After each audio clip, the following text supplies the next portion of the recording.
Good evening, America. What if I told you that one decision, one miscalculation inside the Kremlin has shaken Russia more than any battlefield defeat? Tonight, we're uncovering how Putin's so-called fatal mistake didn't just spark anger. It ignited something far more dangerous, a nationwide revolt unlike anything Russia has seen in decades. This is the moment the Kremlin never wanted the world to see.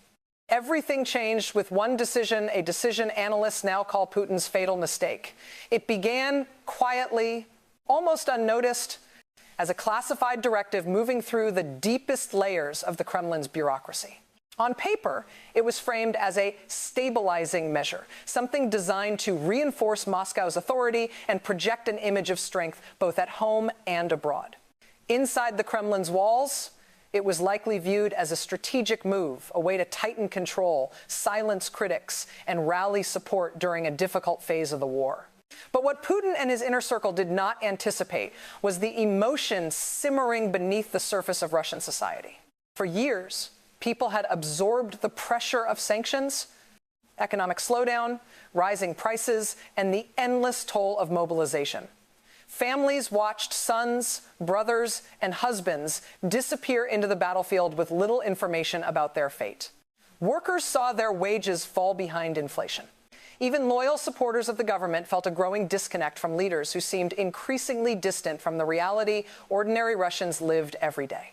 So when this new directive surfaced, one that demanded even more sacrifices, expanded military responsibilities, and tightened restrictions on daily life, it didn't land on quiet, obedient soil. It landed on a population already pushed to the edge. What began as frustration in a handful of regions erupted into a nationwide wave of anger. Social media channels lit up with complaints. Some whispered, some shouted. Videos emerged of mothers confronting local officials, demanding answers about their mobilized sons. Factory workers staged walkouts. Students held spontaneous campus gatherings to protest new restrictions.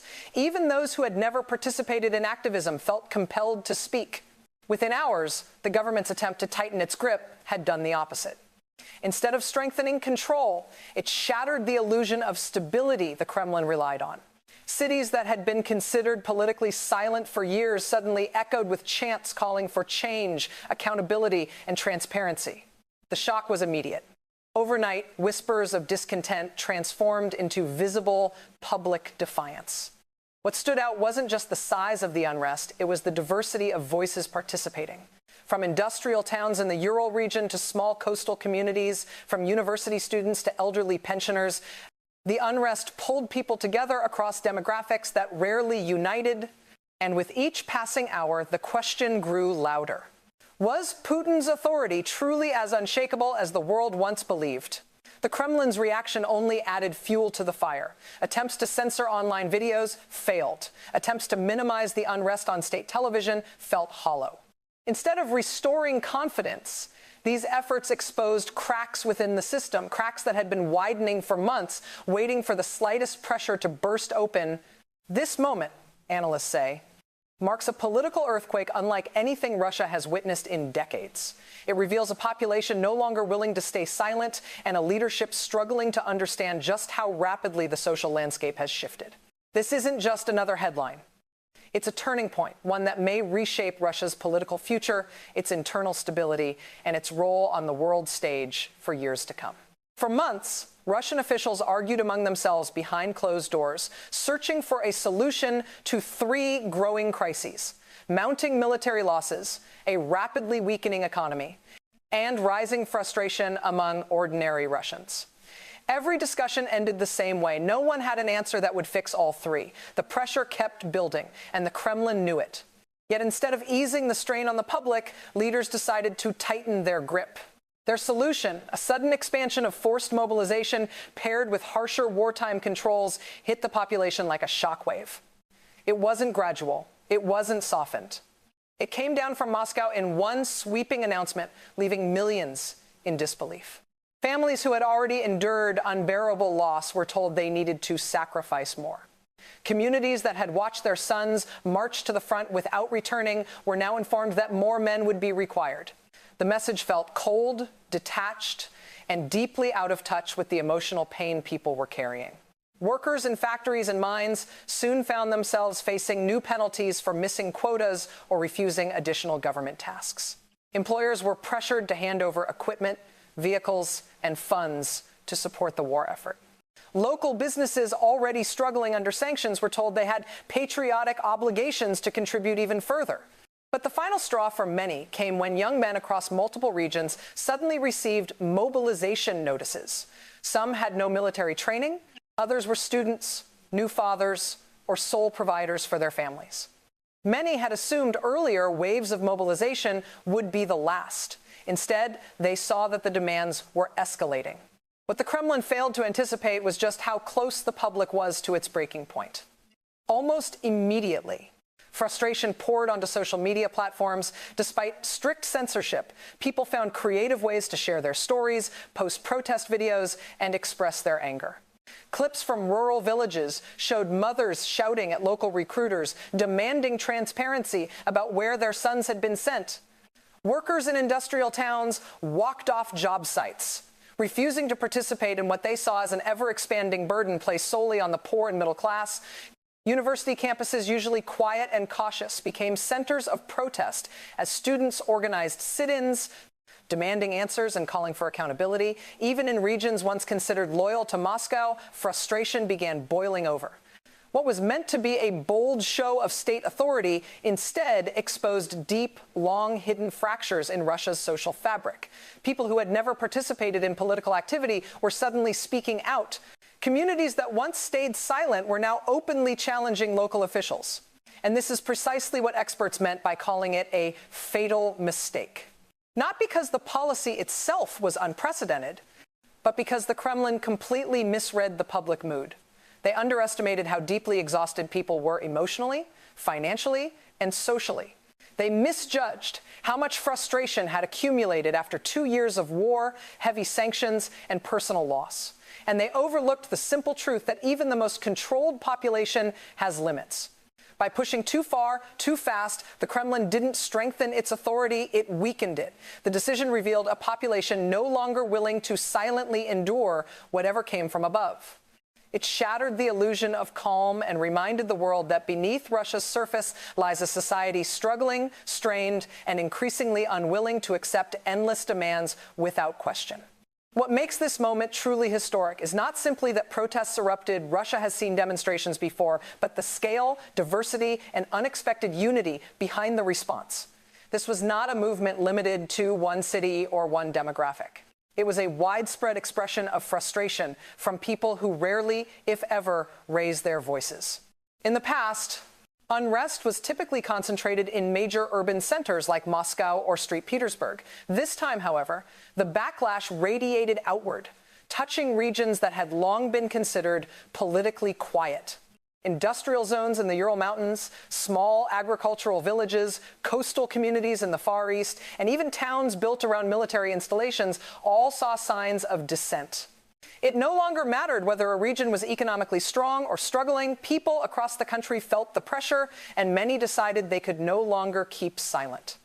Ordinary citizens who once believed their concerns didn't matter suddenly found themselves speaking out. Economic hardships were one part of it. Rising prices, shrinking wages, and constant shortages had stretched families thin. But there was also the emotional strained fear for loved ones sent to the front, confusion caused by limited information, and a growing sense that leadership was out of sync with the reality people lived every day. Teachers voiced their frustrations about dwindling classroom supplies and unpaid overtime. Factory workers talked about machines breaking down faster than they could be repaired and about bonuses that had quietly disappeared. Truck drivers complained about fuel shortages. Even small business owners, usually cautious about public criticism, began expressing concerns about new regulations and sudden financial demands placed on them. The most striking part of this moment was that even local officials, many of whom were accustomed to following Moscow's line, cautiously admitted they were overwhelmed. Some struggled to keep up with demands from both the population and the federal authorities. For years, they had acted as buffers, absorbing public anger and shielding the central government from blame. But now, the frustration was pointed directly at the top. For the first time in years, people were no longer accepting the idea that all problems were caused by local mismanagement. The narrative shifted, the questions became sharper, the criticism became more direct, and the pressure moved upward toward the very institutions that had expected compliance, not confrontation. Attempts to suppress the unrest only intensified it. When police presence increased, crowds grew larger. When authorities issued warnings, more people stepped forward. Instead of scaring people into silence, these tactics convinced many that they needed to stand their ground.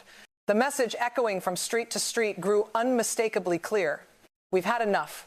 What made this moment especially unpredictable and particularly concerning for the Kremlin was the nature of the movement. It wasn't an organized revolution led by political figures. It wasn't coordinated by any group or ideology. Instead, it was organic, arising from countless personal frustrations merging into one powerful collective voice. This kind of spontaneous dissent is difficult to anticipate and even harder to control. It had no clear leader to negotiate with, no single group to target, no unified demands to satisfy. It was simply a reflection of widespread exhaustion, ordinary Russians feeling pushed beyond their limits and finally saying so. And that is what made this moment so significant. It revealed a level of public discontent that even the most tightly controlled systems can no longer ignore. Inside the Kremlin, the reaction was immediate and undeniably frantic. What began as a few scattered complaints had quickly transformed into something much larger, and Moscow's leadership understood the significance of that shift faster than anyone else. The first sign of panic came from the sudden flurry of press statements. Officials rushed to microphones, denying reports of widespread dissent and insisting, almost rehearsed, that everything was under control. Their tone revealed more than their words. This was not confidence, it was damage control. State media followed the same script. Major channels aired carefully edited segments showing calm streets and dismissing demonstrations as isolated disruptions, the kind of disturbances that could happen anywhere. But behind the scenes, editors raced to keep up with the flood of videos appearing online. Every hour, new footage emerged, crowds gathering, speeches being shouted, police struggling to disperse protesters. The Kremlin's information machinery simply couldn't keep pace. For a government that had spent decades mastering the art of shaping public perception, this was a serious problem. The narrative was slipping out of their hands, and with each new video, the idea of total control grew harder to maintain. In response, authorities ordered additional security forces into multiple regions. Many of these areas were not traditional hotspots for unrest, which made the deployments even more telling. Regional leaders held tense briefings with Moscow, outlining the challenges they faced: angry families, overwhelmed police departments, and communities demanding answers they were not equipped to give. Emergency meetings were reportedly convened inside the Kremlin, late-night discussions filled with conflicting opinions, warnings, and political calculations. Some advisors pushed for harsher crackdowns. Others cautioned that more force might trigger even greater backlash. A few, according to analysts, quietly suggested revisiting the mobilization order that had sparked the unrest in the first place. Even though the Kremlin publicly projected strength, these internal debates revealed something different: worry. What truly alarmed officials were not the protests themselves, but the patterns emerging beneath them, patterns that pointed to deeper fractures in the system. Military families demanding transparency, refusing to accept vague updates about their loved ones. Youth groups openly rejecting government narratives, something unseen at this scale in years. Workers organizing independent actions, not relying on unions or political groups, but coordinating among themselves. Local leaders hesitating or outright refusing to enforce controversial orders, fearing consequences from both Moscow and their own communities. For a government accustomed to firm hierarchies and strict obedience, these developments were red flags. As the unrest spread, international observers quickly took notice. Journalists, analysts, and political experts across major platforms, including coverage from figures like Rachel Maddow, began dissecting the events. Discussions grew around how this internal pressure might influence Russia's political stability, its military decision-making, and even its position on the global stage. The world was watching closely because this wasn't just about protests. It was about a society signaling that the old balance between authority and obedience was shifting. Inside the Kremlin, the realization was inescapable. For the first time in many years, they were facing a population no longer willing to quietly endure hardship. The protective wall of silence that had shielded the government for so long was beginning to crack, and the echoes of public frustration were growing too loud to ignore. The nationwide unrest does not necessarily signal an imminent political collapse, but it does expose a fundamental shift inside Russia, one that even the Kremlin cannot ignore. For years, Moscow relied on a simple assumption: that public resistance was manageable, scattered, and low risk. Stability, predictability, and control were the pillars the government leaned on. But this moment, this sudden eruption of frustration from every corner of the country shattered that long-standing illusion. Even after police cleared the streets and officials declared the situation contained, the truth lingered in the air. The anger had not been erased. It had only changed shape. Instead of disappearing, it went underground, becoming more organized, more widespread, and more determined than anything Russia had witnessed in over a decade. People who once feared speaking up had now felt the power of collective frustration. Communities that once acted alone had seen others rise with them. And most importantly, citizens realized they were not isolated voices, they were part of something much larger. Experts say this moment has opened 3 significant paths, each with consequences that reach far beyond a few days of protest. 1. Increased pressure on the Kremlin to revise wartime policies. The unrest has forced political leaders to reconsider their hardline stance. Public discontent may push the government to slow or soften mobilization efforts, adjust military strategies, or offer clearer communication about wartime decisions. Even small concessions could signal a major shift in how policy is crafted, no longer purely from the top down, but shaped by the fear of backlash. 2. Growing fractures inside Russia's political elite. History shows that when public unrest becomes widespread, internal disagreements often follow. Officials who were once united under a single message may begin to question the direction of leadership, especially those worried about their own political survival. Some may argue that the government must adapt. Others may push for harsher measures. Either way, such divisions weaken the unity that the Kremlin typically relies on. 3. A long-term shift in public confidence. Perhaps the most significant change is psychological. Once people realize that thousands of others share their frustration, the fear that once kept them silent begins to erode.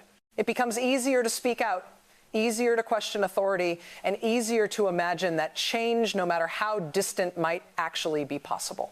This shift in public confidence can last far longer than any single protest. These are the reasons many analysts describe this moment as Putin's fatal mistake, not because it will topple the government overnight, but because it exposed a reality the Kremlin has tried to avoid for years. A nation beginning to question whether its leadership still truly serves its people. For a system built on the idea of stability and obedience, the sight of citizens openly challenging that structure is deeply unsettling. The coming months will reveal whether this unrest fades into memory or evolves into the most serious internal challenge modern Russia has faced. But one thing is already unmistakably clear. Russia is no longer as silent nor as unified as the Kremlin once believed. A line has been crossed, not loudly, not dramatically, but unmistakably, and the effects will echo for a long time to come. If you found this breakdown helpful, make sure to hit the like button, subscribe, and turn on notifications so you never miss our latest updates. Your support helps us bring you more in-depth coverage and analysis. Thanks for watching, and stay informed.